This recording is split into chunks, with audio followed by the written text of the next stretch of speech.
All right, and welcome back to another Thursday night episode of Thursday Night Cinema. Be waiting for my co-host Vern here in just a minute, but I want to thank everybody for coming out tonight and watching. Tonight we'll be talking about Reacher. Man, so excited to talk about this one tonight. Uh, Everything about this to me is on point. I love everything about this season. Cannot wait for season two. So get ready because we're going to be talking Reacher tonight. So thank you everybody for coming out again for Thursday Night Cinema. And as soon as Vern gets on, we'll be ready to talk about it. So here we go.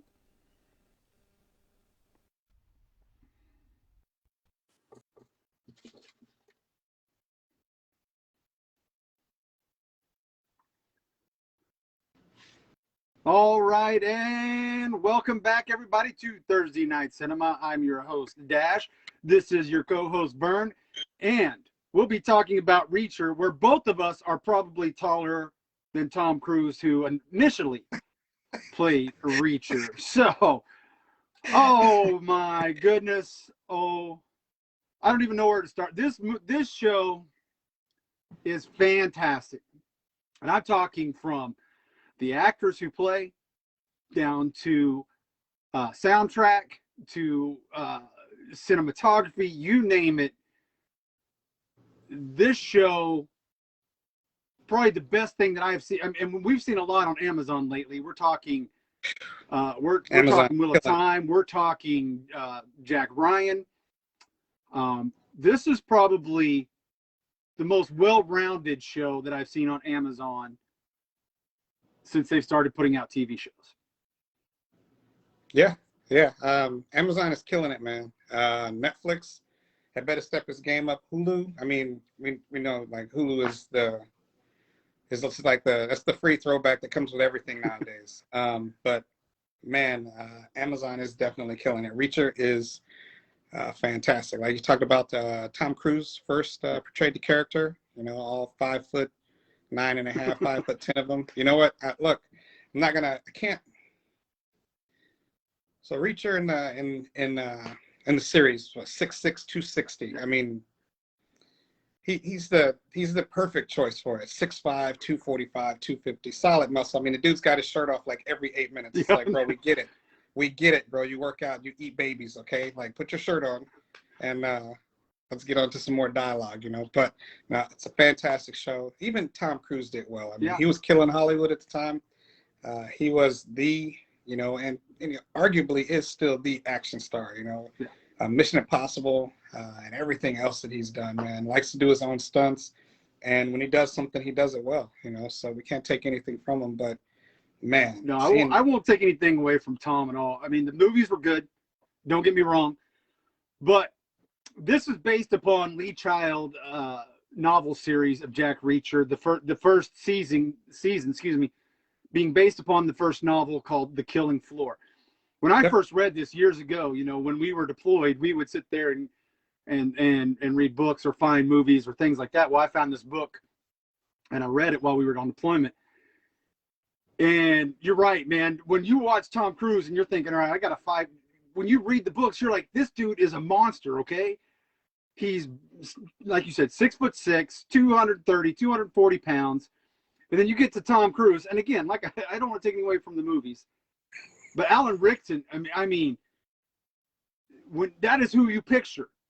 When he got off that bus in the first episode and started walking down the street, you're just like, this is Jack Reacher right here. This yep, is Reacher. He's just epitomizes what you're thinking Reacher is. And yeah, casting Alan Rickman is by far probably 100% spot on. yeah, absolutely. I would agree. I mean, he's been great at everything. I mean, I remember him starting. What was it? Blue Mountain State. Yeah, Blue Mountain I think State, that's the first Smallville. time I seen him on there, and yeah, then Smallville, and then I mean, of course, Titans. Look, if you all haven't seen him portray Hawk in Titans, you need to watch Titans on HBO Max. Absolutely the best thing that Warner Brothers is doing for the DC franchise. Yeah, and But that's one we we'll be talking digress. about Yeah. a few weeks down the road here. This the man. There's a lot you could say about this. I mean, first off, being a cop, being backgrounds that we have, being a former agent. Sometimes you're like, yeah, I don't want to watch a show where I can just be like, look, bro, that's not how we get down. But this is great, man. Yeah. Like everything, he doesn't say anything like foolish. You know, he's got his comedy built in with his stoicism, where like but I mean, he's just as intimidating as you picture him in the books, like you said, just as intelligent and just as confident. Like, you know, there was a scene in one of the episodes where the four guys roll up on him at his. If you haven't seen it, spoiler alert. But so he rolls up on the four guys. The four guys roll up on him at his hotel room, you know, and he's like, "All right, some rich kid in a nice truck, pay you 50 to put 50 in your pocket," and the guy's like, "No, 100." He's like, "Okay, look, this is gonna be. You don't want to do this. It's gonna be a bad night for you. Now I got to break, you know, 3 kids' hands, you know." And one of the guys says, "Well, there's 4 of us. One of you has to drive to the hospital." And the fight ensues, broken hands, and then the one guy's like, "I know exactly where the hospital is." He just goes in and goes to bed, man. Like, Yeah. The one-liners are fantastic. Well, let's get down to it, man. Like we said, based upon the Lee Child novel series, Jack Reacher, what did you like most about this season?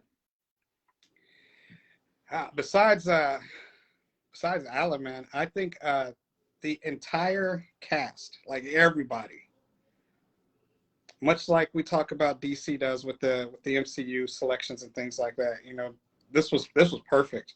It seemed like everybody was perfect for their roles, and just the interaction, the dialogue, the script. I mean, everything about this to put that cast together, have them interact together, and have them interact very, you know, cohesively together. I mean, it was perfect. Yeah. It's another thing I liked is that Alan prepared for the role. He read all 24. He read all 24 of Lee Child's books on the character before, you know, even getting on the screen. So you like it when somebody prepares like that, because you get the character that we see on the screen. And I mean, he's amazing. He is absolutely amazing. Could not agree more. In fact, I'll go. Chris Webster as KJ. Spoiler alert: he's the bad guy. The main, you know, you have a lot of bad guys in this, but Chris Webster plays Kleiner Jr., KJ, if you will. My wife has always told me if you dislike somebody so much in a villain role, they're doing their job right. Absolutely. And my hat's off to Chris Webster as KJ. This guy just epitomized creepiness and evilness, and it did a great job. I love it. I mean, between him and the mayor, and you know, getting veteran actors to come in certain roles, help push this along as well. And the mayor did his job right. To, you know, I've read the book, but to see it played out on the screen was fantastic. Because I mean, I kind of knew who was what in this, to, you know, and I didn't want to spoil it. But again, like I said, to see it played out, it was fantastic. Yeah, I think probably the best part to me was the cast, and well, I mean, everything was really good. Like I said, even down to just the soundtrack of the blues, and you get a little with Finley. You know, he's like, I've never, you know, this guy from Boston here, he's listening to 38 Special and Toto and you just get, it's great. I love it. Yeah, man, the actor that plays Finley, Malcolm Goodwin. Yeah. He played that uncomfortable, out of place, low key, really smart in the back of the room guy very well, you know, and he was the perfect counter for Reacher, you know. didn't cuss, clean eating, just very, very, very, tie always up around his neck, everything, suit. Reacher comes in, he's got his Goodwill, jeans on, a shirt that he just went and like bought for like $3, and he's eating just, that one scene, he's got a table full of barbecue, and Finley's eating a salad and he tells him, I was embarrassed to order that. It's he won't cuss, he uses what's he tell him in the one scene, the dung has officially hit the fan, and he says, dung. He's like, it's all right, Finley, you can cuss. Yeah, just cuss, Finley. Yeah. I think they're gonna. They did very well. One with Alan. He's young. He's young enough for them to get very many seasons out of him. My hope is that with so many books already in play, they do sort of similar to some of the like what is the TV show? The Masked Singer, where they do like multiple seasons a year. Yeah. I'm hoping that they do something like that, and we get to see more of them. But the problem I think they're going to have, and I think it's a good problem, is topping season 1, man. Yeah. Like this season has been great. They set the bar high on the first season. I mean, kind of like what we just said about the Wheel of Time. Yeah. They set the bar high, and again, there's so many novels in that one. I kind of feel like, and what I like, another thing that I like so much about this was that you could tell it was continuously filmed. Like it was, there wasn't a break in it. Like when it ended, it picked right. The next episode picked right up, literally, where the episode previous had left off, and I love that about that. So maybe they did film quite a few, and maybe that's what we will. That's what I would hope we would get is multiple seasons per year, maybe like a 1A, 1B, something of that nature. Kind of like Walking Dead, where you get a split for a couple of months, you're off, and then you come in and get another season. Loved Roscoe. The minute he walks in to the police station, she's like, I'm gonna, I don't want to have to kick your ass, but here she is, 110 pounds, probably soaking wet, talking to the 6'6", 250-pound gentleman, talking about kicking his ass, and you knew right then she was no nonsense. Yeah. And that was exactly how she was in the books, and I loved every minute of it. So, even when they broke in her house. Trying to, again, it's kind of like what we talked about again with the Wheel of Time. I want to find something to pick on, but I can't. There's little minute things here and there, but there's nothing really overbearing that says this is wrong. Yeah, no. Sometimes you get it really right, like we'll talk about the, one of the things we're going to talk about is the Book of Boba Fett, and have issues with it. I enjoyed the series, but I have issues with it, and I don't want to go into those now, but I don't have any issues with this series. It wasn't too slow. It wasn't too fast. It was enough action there. And now let's be clear. It's a dude show. Yeah. But like I said, like every 8 minutes, Alan's got his shirt off. So that's hey, honey, come sit down and watch this with me. Alan's going to take his shirt off. You don't really have to understand anything, but Alan's going to have his shirt off. And this guy, wrestles bulls and eats babies. So come watch.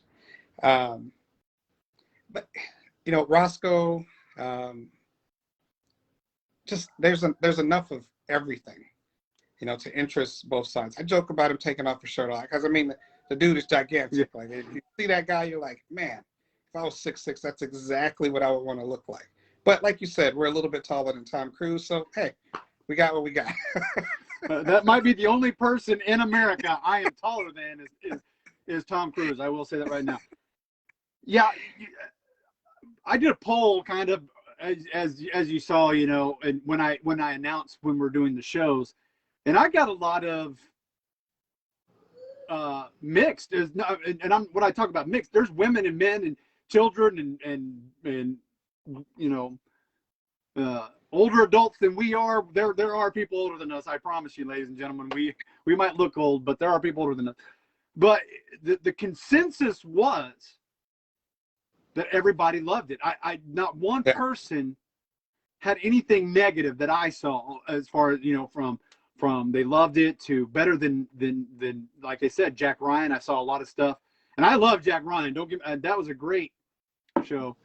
Jack Ryan is fantastic as but well. Yeah, there was my sister enjoyed it. I got my wife to watch a little bit of it, kind of like you said. I got my wife to watch a little bit of it. She liked what she saw, and again, for being the dude and beating people up, and literally every 8 minutes there was a fight scene where he was breaking bones, and some of those fight scenes were fantastic, by the way. We'll get to that here in a minute. But not one person, literally not one person had a negative thing to say. So the only slightly negative thing I heard say was they were disappointed in the disappointment that they had was about KJ, Chris Webster's character. They built him up to be like this rich kid, spoiled rich kid badass, and when it came down to it, Reacher just did him like everybody else, like. Well, but I mean, he played the bad guy right. He did. Even he played the bad guy right. But when it came down to it, you're like, okay, they're going to go head to head. KJ's got to have something for him, And I was like, bro, like, Reacher spent 8 episodes just destroying people, and you really thought KJ was going to put something on him? And he was like, I was hoping, at least see the guy get tested. He was like, he didn't even get tested. On the prison scenes, he didn't get tested. Out in front of his apartment, his hotel, he didn't get tested. I mean, the dude who tested him was smaller than KJ. Yeah.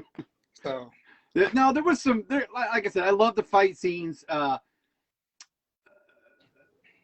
Just the one that made me cringe, and I hate to use that word cringe. I hate that word, but the one that made me just he's in the city looking for Neely, I think, or he had just talked to the scientist or the one that had just come back to New York, and the dude's chasing him through the city, and he ends up fighting him on the fire escape. And oh my goodness, that fight scene, just the breaking of the leg, and then him getting stuck because his leg was broken, and reaching over and choking him out with his own tie. Here's the dude. Yeah. I'm talking about right now, guys. This guy was right behind him. Yeah, 5 minutes of fame. That's it. Yeah, he probably had one of the nastiest and worst get beat up scenes I've ever seen. There's nothing I can pick on. Again, it's just, and that's what I'm afraid of. And you brought it up. Can season 2 or the next season, whatever it is, 1A, 1B, whatever it is, however they decide to name it, will we be let down? That's what I'm worried about. Will we be let down because they set the bar so high with this first season? My guess is no, because each book is different in its own way, and each season will have it just as much badassery, and the stuff that we love. Yeah, one thing I'm glad that they stuck with is the drifter part, like, not putting down roots. Where I think they are going to catch some backlash is his relationship with Roscoe, because before he leaves, he tells her, if there was anybody that can make me stay in one place, it'd be you. Like, maybe I'll be back. Like, okay, well, that's not you, bro. Like, you're gonna keep going. And I think people are gonna be expecting to see some of these guys from season 1. They might, and then they could easily throw in some cameos, but is it gonna distract from who he is and the developing storylines as they go forward? You talked about fight scenes. My favorite fight scenes out of the whole thing were when he was in prison. Like, I think that's where you truly get to see what type of dude he is. Like when the 3 dudes walk in and they're picking on the dude he's in there protecting, and he tells the guy, you I'll give you 3 seconds. And it's like, or what? Or they're going to be carrying your fat ass out of here in a bucket.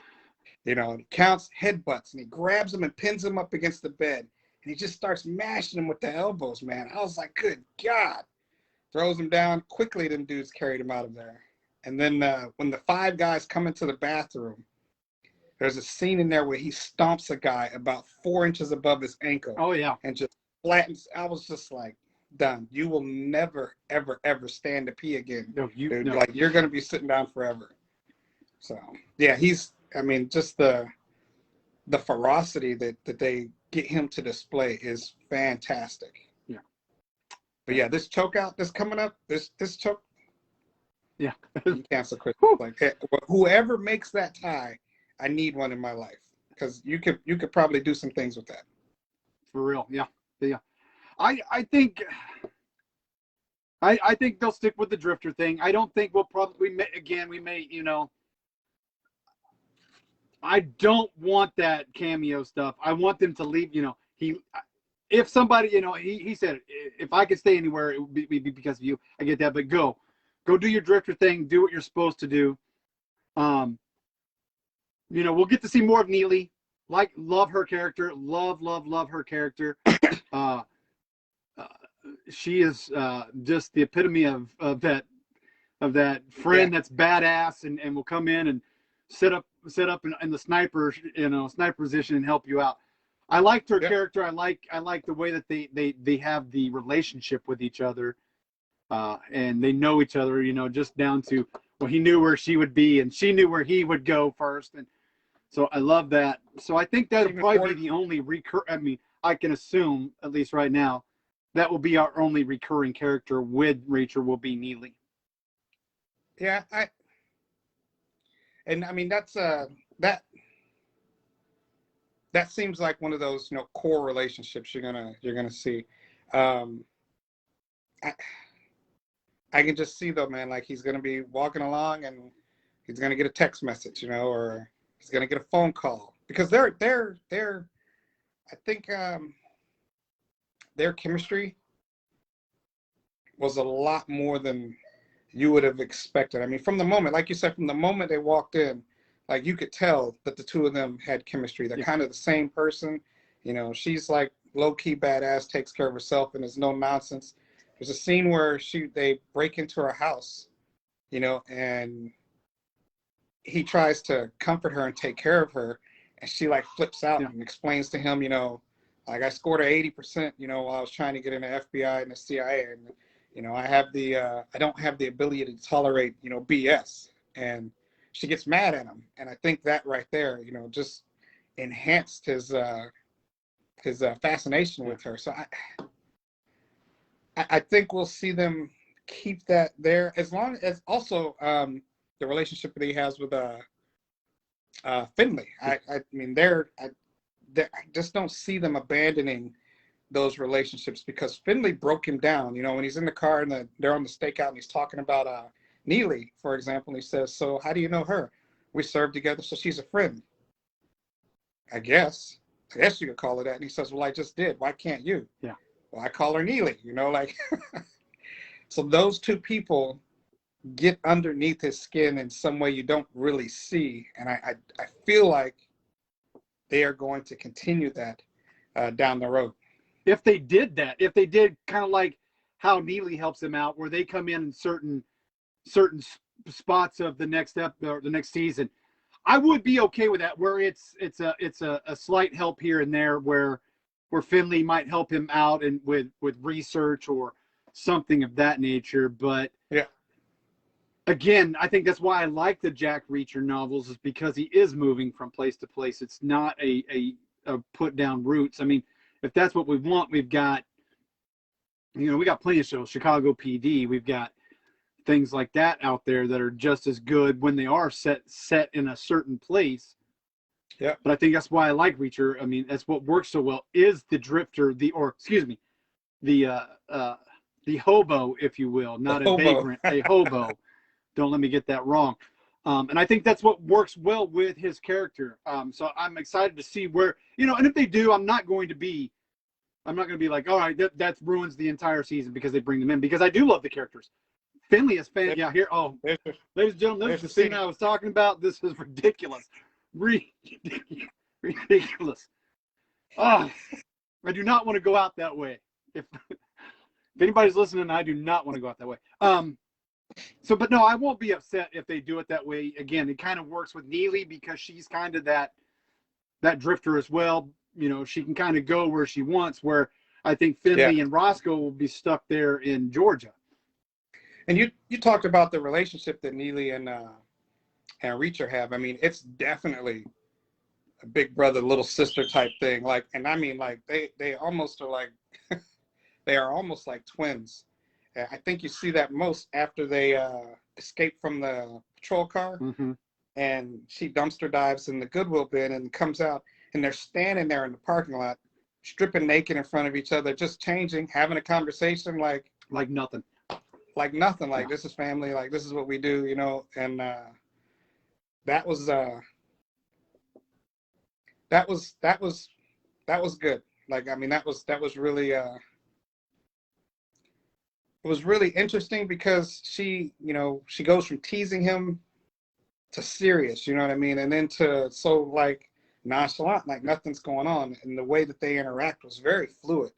So I mean, it was their relationship is fantastic. I'm looking for, and that's what I think I'm looking forward to in the second season. I want to see more of Neely and him, because you're right, man. The bonding and you know, it's a military thing, and you know, a lot of our friends are military, and and they kind of know that bond that we have, and that's what I loved so much about their dynamic, and I'm excited to see that played out more, hopefully in the second season.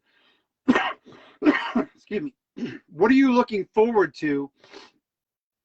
What can they do to stay on par, I should say, keep the bar where it's at? What can they do in the next season?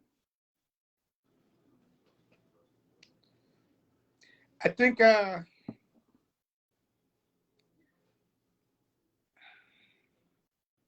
man, because as of right now, we don't even know what next. At least I haven't heard what the next novel they'll be portraying in the next season. Yeah. One, you know, some people say it's going to be number 3 is the next best one. Some say no, they're gonna stick to it, and some are like, no, this is the next best one. So I mean, everybody's got their own opinion.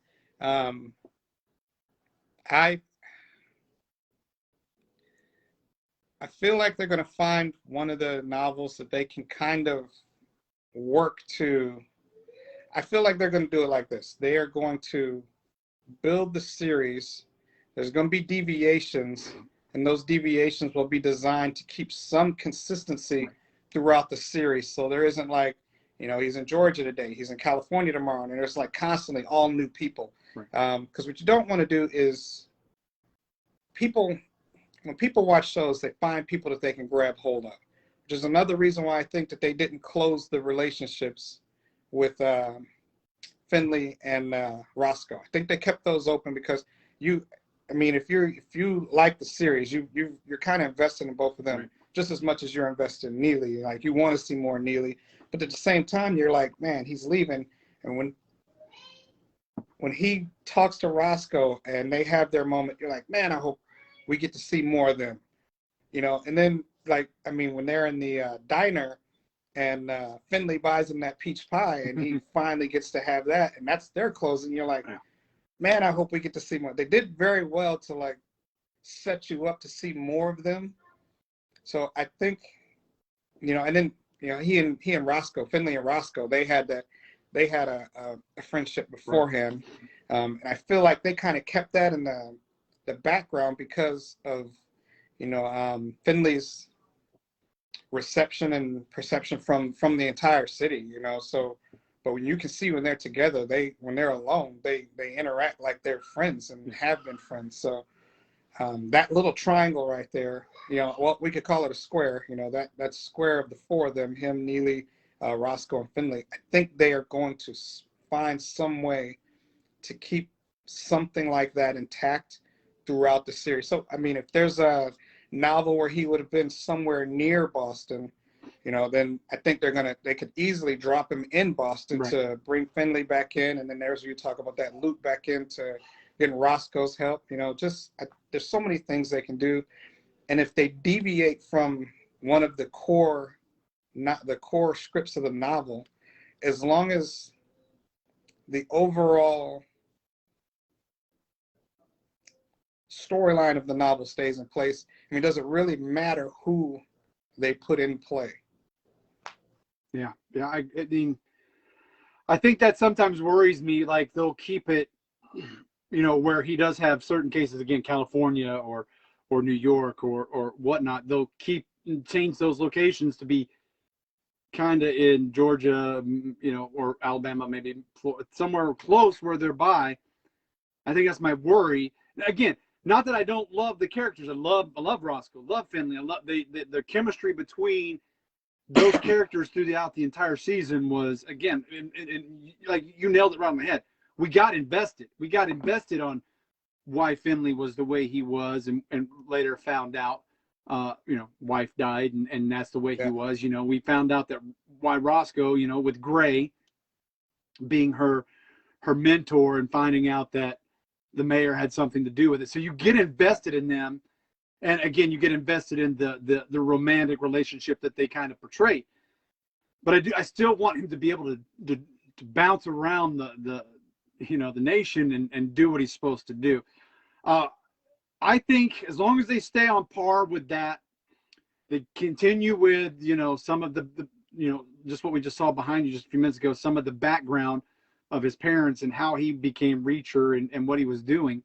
Love the flashbacks. Some of the best parts about this season was seeing how Reacher became Reacher, and so love the flashback. So as long as they stay on par with that, I don't think they can really mess up too much and drop the bar. I think they'll stay right on par where they're at with the bar. And I mean, you can still go up. You can yeah, definitely always go up, but you can go down, but you can always go up from that bar, and it'll just be like, but I think that's what made everybody want more. There were, again, the consensus is I'm ready for season 2. I'm ready for season 2. Everybody I talked to, ready for season 2. Where we've talked certain shows we talked about, people were ready to just be like, this is not one of them.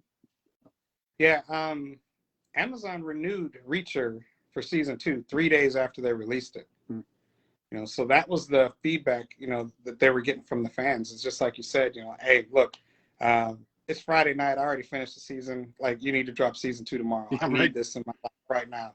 So I don't know how they could top the action in this first season. I mean, we talked about it. There's everything in a fight scene. The gunplay, just everything. It's going to be tough. But if they can keep it consistent, even keeping it consistent, it's still going to be a great show. Right. Still. But if season 2 comes around and like he walks up on a dude in the bar and he just starts getting just the hell beat out of him, you're going to be like, whoa. Okay, you walked up on a 6'6" boxer in a bar and you put that dude down like really quick. You fought 8 dudes in 2 days in prison, and you mopped all them dudes up, and you walk up on this dude in season 2 and you get the brakes beat off you. I'm not feeling this already. Yeah, it'll be time to hit the eject button. It's they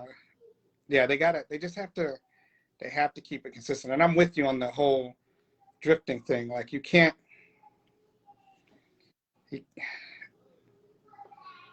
if they are going to make changes, the changes have to make sense. You can't just change it just to change it. Like you said, you can't change it to keep him hovering around Roscoe. The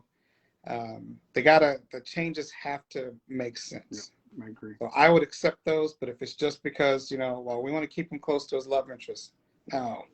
Now, there's a lot more characters to be explored if you've read the novels, and there's a lot more characters to be explored, and some even worse bad guys than KJ and the mayor and Kleiner. So, all right, well, we talked about it. What's your overall ranking, 1 to 10? What do you give Reacher season 1? For a streaming service show, I mean, I have to give it a 10. Yeah. I can't find anything wrong with it, man. I can't, and I've watched season 1 3 times, this being the 4th, rolling in the background, and I can't find anything wrong with it. So I got to give it a 10. Yeah, I'm right there with you. It is a 10. Ladies and gentlemen, this is one of the best, again, streaming, like you just said, streaming shows. Netflix has thousands of them. Hulu, all these streamings have started their own network shows and things of that nature. This is by far, from Netflix to Amazon to Hulu, you name it, Tubi, anything out there in the streaming services. This is by far, hands down, one of the best adaptations of a novel. We still haven't talked about The Witcher. We got a lot of stuff to come up. Trust me, man. We got a lot of stuff to talk about, but I put this on par with The Witcher, in my opinion, and as a 10, because I can't. And you're right. There was not one thing, and I've watched it just as many. I've watched it 3 times as well. Just trying to find something that I could talk negative about today, and I still couldn't do it. So, if you enjoy. If you enjoyed shows that have been based off books, I highly suggest, ladies and gentlemen, go get Lee Child, Jack Reacher novel series. There's 24 books in the series as of right now. And you just can't beat Jack Reacher. I mean, like we said, from even watching Tom Cruise in the movies, we all enjoy, I think the majority of the people enjoyed the movies. To this TV show, it's fantastic. Yeah. You mentioned The Witcher. I mean, yeah, look, as long there are some really good stories out there, as long as I'm really hoping that some of the Forgotten Realms stories come out. I mean, because R.A. Salvatore is like hands down one of the best authors. We need some Drizzt. We need some Drizzt right away. Yeah, man. Like that whole storyline, and Drizzt wasn't even the whole story was supposed to be about Wolfgar, and it turned into him. Like we need somebody to do that. And Salvatore's getting ready to write another series about him going back. Amazon's got the Story of the Rings. There's tons of content out there, and if these guys are willing to make them like they're supposed to be, The Boys is another. Oh, fantastic! That's a fantastic adaptation.